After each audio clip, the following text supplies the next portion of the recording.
CGH, President of the Republic of Kenya and Commander-in-Chief of the Defense Forces, the Right Honorable Amason Kingi, EGH MP, Honorable Speaker of the Senate, Honorable Members of Parliament, members of the Diplomatic Corps, distinguished guests, ladies and gentlemen. Article 132(1)(b) of the Constitution requires the President to address the nation once every year and at any other time. Further, Article 132(1)(c) of the Constitution requires the President to once every year report in an address to the nation on measures taken and progress achieved in the realization of our national values. Additionally, Article 132(1)(c)(3) of the Constitution provides that the President shall submit a report for debate to the National Assembly on the progress made in fulfilling the international obligations of the Republic. In this regard, honorable members, by way of a message to the House, His Excellency the President conveyed his desire to address a joint sitting of the Houses of Parliament today, 21st November 2024. Therefore, pursuant to the provisions of Standing Order 22 of the National Assembly Standing Orders, and by Gazette Notice number 15327, which was published in the Kenya Gazette on 18th November 2024, and indeed as also notified to all members and the general public by way of newspaper notification published on 20th November 2024, I gave a notice of this special sitting of Parliament to the members of the National Assembly. Accordingly, honorable members, this special sitting is properly convened. Your Excellency, honorable members, distinguished guests, ladies and gentlemen, this year's President's address comes at a time when the country is set to host the 14th edition of the East African Community Interparliamentary Games. The Interparliamentary Games shall bring together participants from the member states of the East African Community and the East African Legislative Assembly and are part of the deepening, widening, and tightening of the integration process. The Games are scheduled to commence next month on 7th December 2024 in Mombasa County, and all is set in readiness for these Games. Moving on, Your Excellency, it's in the custom of Parliament to recognize invited guests seated in our galleries. I therefore wish to recognize the following guests who are seated in the Speaker's row. Her Excellency Mama Rachel Ruto, First Lady of the Republic of Kenya, and other members of the First Family. His Excellency Honorable Professor Kithure Kindiki, the Deputy President of the Republic of Kenya and the spouse of the Deputy President, Her Excellency Dr. Joyce Kithure. Honorable Musalia Mudavadi, EGH, the Prime Cabinet Secretary and Cabinet Secretary, Minister of Foreign Affairs and Diaspora Affairs.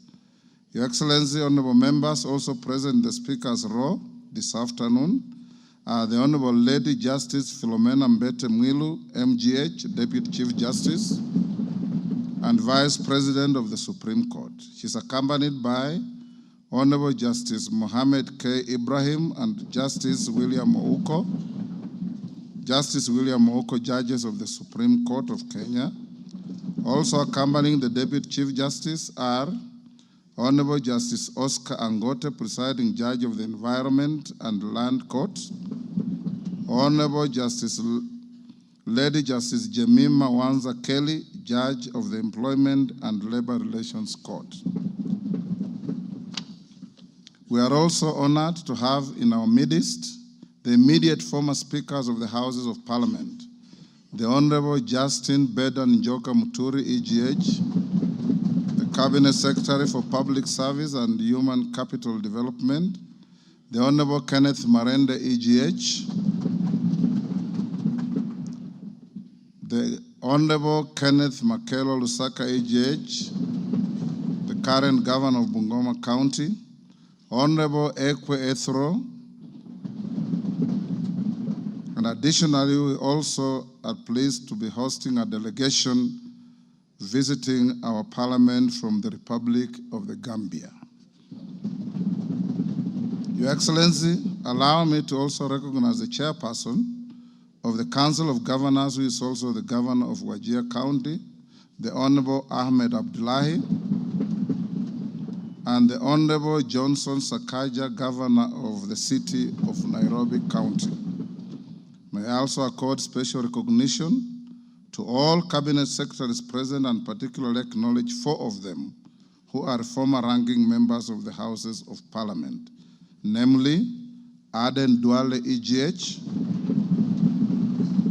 former leader of the majority party in the National Assembly, Honorable Onesimus Murkomen EGH, former Senate Majority Leader, Honorable John Badi EGH, Honorable Opio Wandai EGH,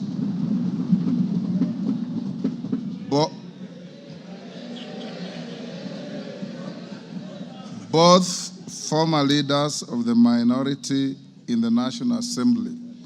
I need not mention that His Excellency the Deputy President is a former leader of majority in the Senate.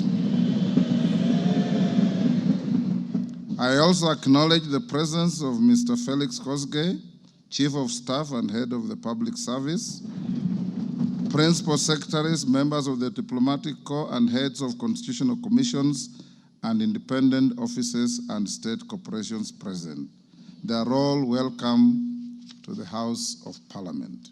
Your Excellency, I wish to make a special welcome to Parliament and mention the Chief of the Kenya Defense Forces, General Daniel Kahariri, who is present, and the respective service commanders, the Inspector General of Police, and other leaders of our disciplined forces who are seated at the Speaker's row.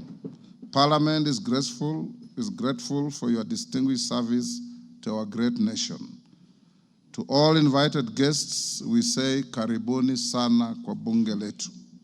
Your Excellency, honorable members, distinguished guests, ladies and gentlemen, it is now my singular honor and privilege to invite His Excellency, the President of the Republic of Kenya and Commander-in-Chief of the Defense Forces, to address this special sitting of Parliament. Welcome, Your Excellency.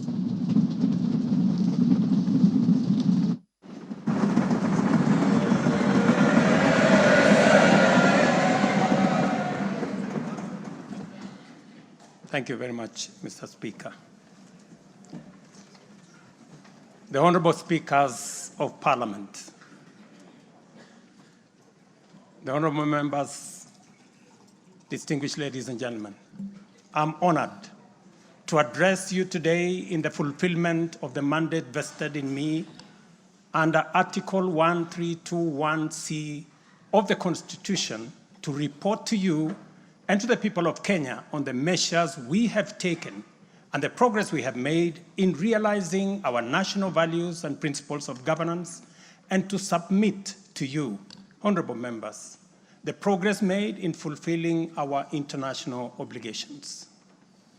Since my last address, Kenya has undergone rapid change, occasioned by the collective awakening of the people in the understanding that the state of nation depends on the work we do individually and collectively.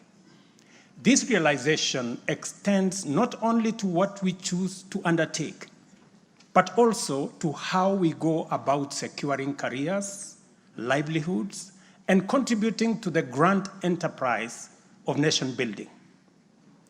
There has never been doubt, and now there is none whatsoever, that Kenya is a land of bold ambition, with our citizens always desiring and insisting on the best possible standards, not only for themselves, but also for their families and for our nation. Consequently, our democracy has empowered citizens to ask questions and demand changes in the way their affairs are managed, driving the wheels of our nation's social, political, and economic transformation faster in the direction of excellence and prosperity. Rare are the times when leadership is ahead of the people. We are always striving to steer the machinery of state and government to keep pace with the aspirations of our citizens. We have learned through the hard as well as the more customary ways that listening is a full-time occupation of leadership, and that all questions asked by the people must be answered thoroughly and in full. We have learned never to take anything for granted and make every effort to carry all our people along with us in the pursuit of our transformation. The context in which I make this national address is not only significantly different from previous occasions, but it is also a singular moment with unique historical implications for us all. It is an opportunity to affirm the principles and values of which our nation stands, review the steps we have taken, the